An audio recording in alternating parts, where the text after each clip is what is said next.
My name is Sarah Brett. My maiden name was Llewell.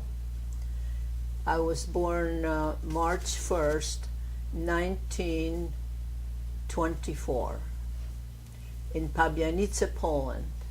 And I lived with my mother, and my father, and I had 3 siblings. I had 2 sisters and a brother.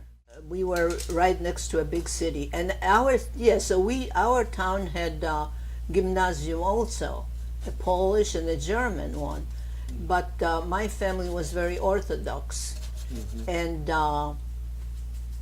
you had to go to school on Shabbat, on Saturday, and to gymnasium in Pabianice. So my father wouldn't let me go because we went to school 6 days a week. So I went to gymnasium in Lodz, and I traveled every day, and I had Saturday off. So then we had a pretty good life. I mean, there were a lot of poor people, that's no doubt about it, but our family was pretty well off. And I had a very nice childhood.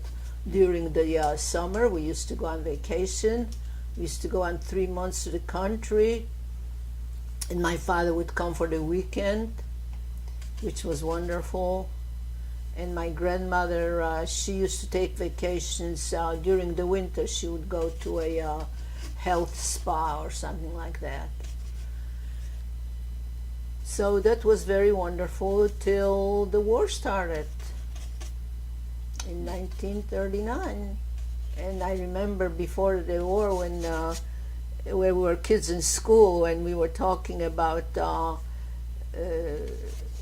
bombs flying and and all these things, and we were children. We didn't worry about it. We was thinking, well, life is boring. Maybe there'll be something going on. Well, it was horrible. When the Germans came to town, they marched in, and the bombs were flying, and our city wasn't hurt by bombs. The only thing is they started right away with the Jews. They confiscated everybody's business, all the Jewish business.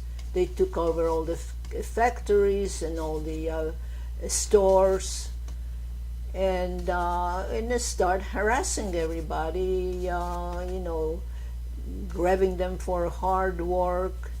Sometimes it was work that was not necessary even. They were punishing Jews for it.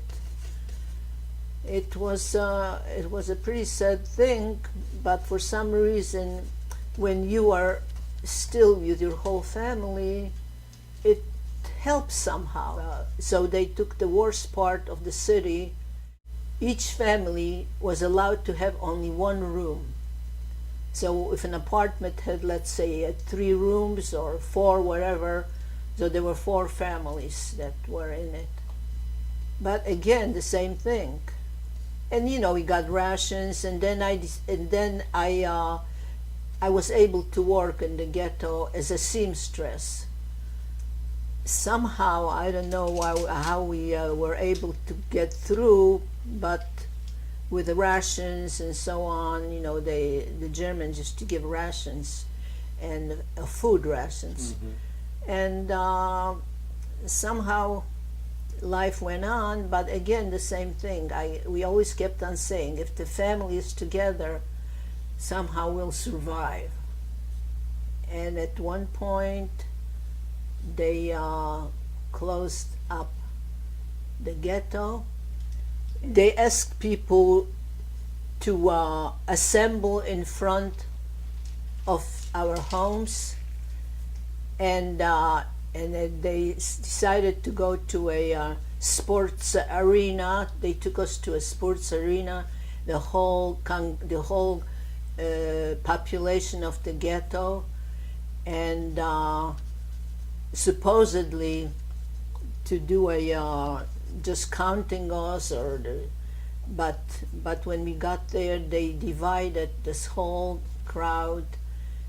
They divided us in the men and women that were able to work, and women and children that are not able to work. And that was a horrible experience. That's the first time that we were in such a horrible place, because the German soldiers were around with the whole army of Germans was surrounded us, and they took us, my father separately, and my sister and I had my one sister that was 1 year younger than I was. So the two of us, they put us on the streetcar to Lodz, and the men separately, they took them to Lodz, and the rest of the people, like my grandmother and my mother and my younger siblings, they took them somewhere else, and we didn't know where they were taking them. The next day when we got to Lodz, we got together with my father, my sister and I. We didn't know, but we were hoping that's what the rumor was, that all these old people and children, they'll be working on a farm somewhere and they'll be all right. Well, after the war, we found out it was not. All these people were immediately taken to gas chambers. And we were taken, my father and my sister, to the Lodz Guetto. And we spent 3 years in the Lodz Guetto, which was horrible. I always say that if it wasn't my father, I don't think I would be alive, because my father kept, we used to get rations for 2 weeks, and you had to divide it for 2 weeks. Some people, there was so little food that some people finished it in a couple of days, and then they starved. And that's how people died. In our case, my father watched us very closely, and we had just a little bit of food, but he did have some gold pieces hidden, and we would get on the black market, we would get an extra bread. But still, we were starving, working hard and starving, and my father worked, my sister worked, and I did, and it was a pretty rough life. And then they decided to close up the ghetto. So for a while we were hiding out. In the place where we lived, there was a big attic, and we used to go out to the attic and hide out. Month was August, and it was very hot. You couldn't breathe in the attic. And finally we just got down, and they took us to the they assembled all the people again, and put us on trains, on cattle trains, and they took us to Auschwitz. Again in Auschwitz, my father was separated from my sister and I. So my sister and I, we were together. How old? About 16 years old. 16 years. So Auschwitz, getting there was in the middle of the night. That was the most horrible experience that anybody could imagine. And we were somehow pretty ignorant. We didn't know that some people were taken to the gas chambers. We didn't know that, my sister and I. And anyways, we were put in Auschwitz in one of those barracks there, and getting to Auschwitz was a horrible experience. In the middle of the night, and the soldiers screaming and yelling, "Macht schnell, you have to rush," and they used to be the kapos, they're the Jewish people that worked for the Germans. They were wearing those uniforms that looked like pajamas to us, because to us it looks like something out of this world. You never imagined a thing like that. Getting in the middle of the night, and dogs barking, people screaming. It was, you just thought that maybe you're just dreaming something out, that it's not possible something like this existed, because we didn't know anything about it. So we were, but the thing is that we were in Auschwitz only 3 weeks, which was pretty bad too.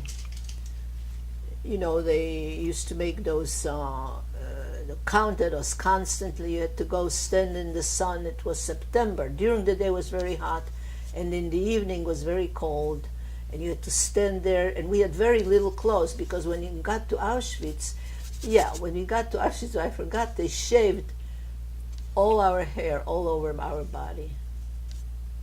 All the women. And men too, I guess. And we were all, looked like something out of this world. You know, we looked at each other, what's going on here? It was most a weird experience. Even when I think about it now, I think it didn't happen to me. It's impossible that I went through a thing like this and I'm still alive, because it was so unusual, so horrible.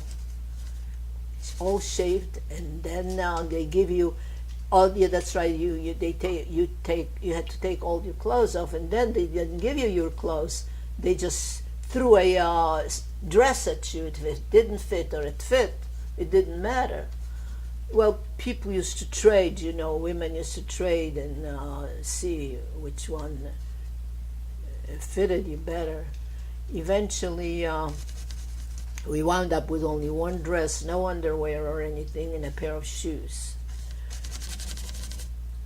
And so we were in Auschwitz about 3 weeks. And after the 3 weeks, they sent us to Germany, to a aircraft factory. And we worked with German meisters, with German men, mostly older men. And at the point, we thought that it was just busy work, because it was very close to the end of the war. We were there 7 months, we were working. So at least it was clean, because, you know, we worked with German men, so it was clean. But the Allied airplanes were flying over the city, you know, when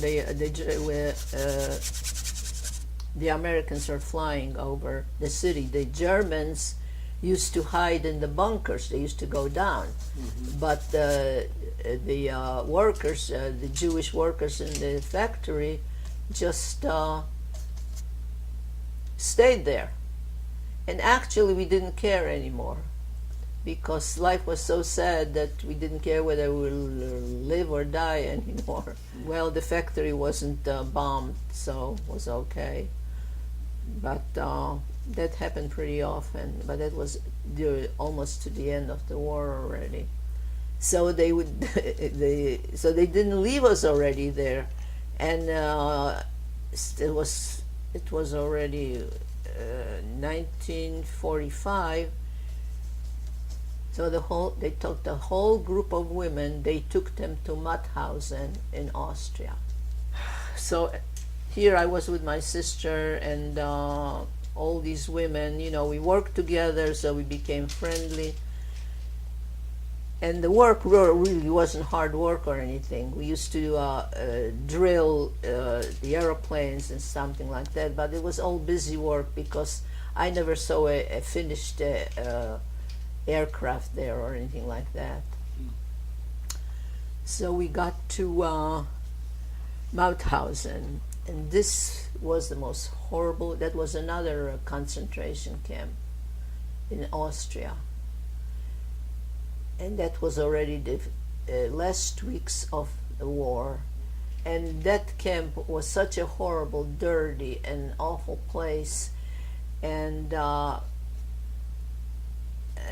again, we didn't get any food or anything, so there was all starvation there. And that's where we were liberated, in Mauthausen. But we were in such bad shape, we were so emaciated and we were sick. Most of us were very sick. We were in such bad shape, the whole camp, that a lot of people died after the war because they just couldn't adjust anymore to normal food. They were so sick. And this happened to my sister too. Both of us, we were very sick, but got through, but my sister didn't. She died 2 months after the war. And the Americans, they did have doctors. They gave her glucose and stuff, but didn't help anymore. She was very sick and she died. We had those lists of survivors. So people used to be able to find out who survived in other camps. You know, they send these lists of survivors from one camp to another. And we found out that my father survived. Where was he? He was in Dachau. Uh-huh. So after my sister died, I didn't want to go back to Poland. And then the Russians came in to Mauthausen. And then they tried to send everybody back to Poland because they didn't want to take care of the people in Austria. So wherever you were born, they send you back. But I didn't want to go back because I wanted to get together with my father. And I thought, well, if I can, I'll try to go, because I found out that he survived. I really didn't know where he was. But Dachau was close to Munich, so most of these Jews, there were camps there. There were a lot of displaced persons camps there.